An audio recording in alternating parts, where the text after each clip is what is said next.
தமிழரும் தொழில்நுட்பமும் என்ற பாடப்பகுதியில தமிழ் மின் தமிழ் நூல் மின்பதிப்பு செய்தல் அப்படிங்கிற தலைப்புலதான் நம்ம பார்க்க போறோம். வளர்ந்து வரும் அறிவியல் முன்னேற்றத்தில் கணினி வந்து ஒரு இன்றியமையாத கருவியாக இன்னைக்கு மாறிடுச்சு. தமிழன் வந்து தமிழ இணையத்தில் புகுத்தி அதன் வளர்ச்சிக்கு முக்கியமா பங்காற்றிட்டு இருக்கோம். இந்த இணையதளத்தில் படிக்கக்கூடிய தமிழ் மின் புத்தகங்களை மின்பதிப்பு செய்யும் முயற்சியிலும் பல இணையதளங்கள் வந்து முயன்று வருகிறது. அச்சிடப்பட்ட புத்தகத்தின் மின்னணு பதிப்பு மின்னூல் அப்படின்னு வந்து நம்ம சொல்றோம். இந்த மின்னூல்கள் வந்து மடிக்கணினிகள், ஸ்மார்ட் போன்கள், டேப்லெட்டுகள் இது மூலியமா நம்ம என்ன பண்ணலாம் அப்படின்னா படிக்கலாம். இந்த மின் பதிப்புக்கு தமிழ்நாடு அரசு மற்றும் சில அமைப்புகள் வந்து நம்மளோட இணைந்து செயல்பட்டு இருக்காங்க. இது அரிய நூல்களை பாதுகாக்கவும் அனைவருக்கும் எளிதில் போய் சேர்க்கக்கூடிய வகையில இது வந்து அமைஞ்சிருக்கு. இந்த மின்பதிப்பு செயல்முறை எப்படியெல்லாம் மின்பதிப்பு செய்யறது அப்படின்ட்டு உள்ளீட்டை பெறுதல், அச்சிட்ட புத்தகங்களை அல்லது கையெழுத்து பிரதிகளை ஸ்கேன் செய்தல், கணினியின் மூலம் தட்டச்சு செய்தல். ஸ்கேன் பண்ணி என்ன பண்றாங்க அப்படின்னா தட்டச்சு செஞ்சு இதுல ஃபர்ஸ்ட் வந்து உள்ளீடு பெறுதல் உள்ளீடு செஞ்சிடறாங்க. வடிவமைப்பு வெற்று உரை வடிவிலோ அல்லது சிறப்பு தகவல்களுடன் கூடிய வடிவிலோ உருவாக்குதல். பதிவேற்றம் தமிழ் டிஜிட்டல் லைப்ரரி போன்ற மின் நூலக தளங்களில் என்ன பண்றாங்க அப்படின்னா பதிவேற்றம் செய்யறாங்க.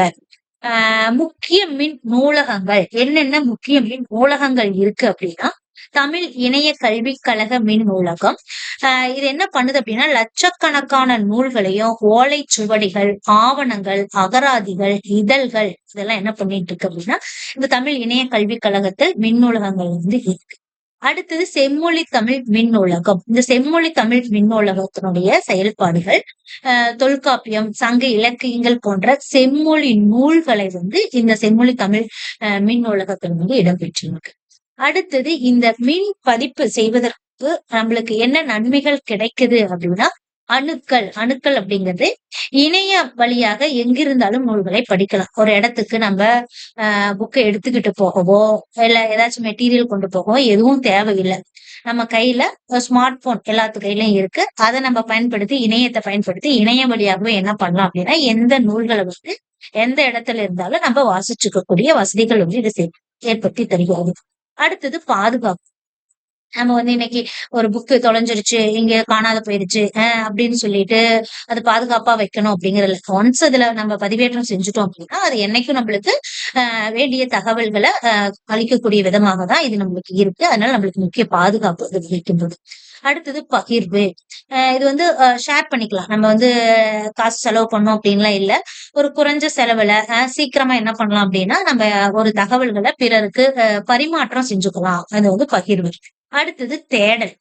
தேடல் அப்படிங்கிறது நம்மளுக்கு தெரியாத பொருளை தெரிஞ்சுக்கக்கூடிய வகையில பல தகவல்களை எளிதில் கண்டறிவதற்காகவும் தேடல்கள் நம்மளுக்கு இது வந்து பெரிதும் துணையா இருக்கும். இந்த நன்மைகள் எல்லாம் நம்மளுக்கு மின் பதிப்பு செய்தல் மூலமாக நம்மளுக்கு கிடைக்கிறது. தேங்க்யூ.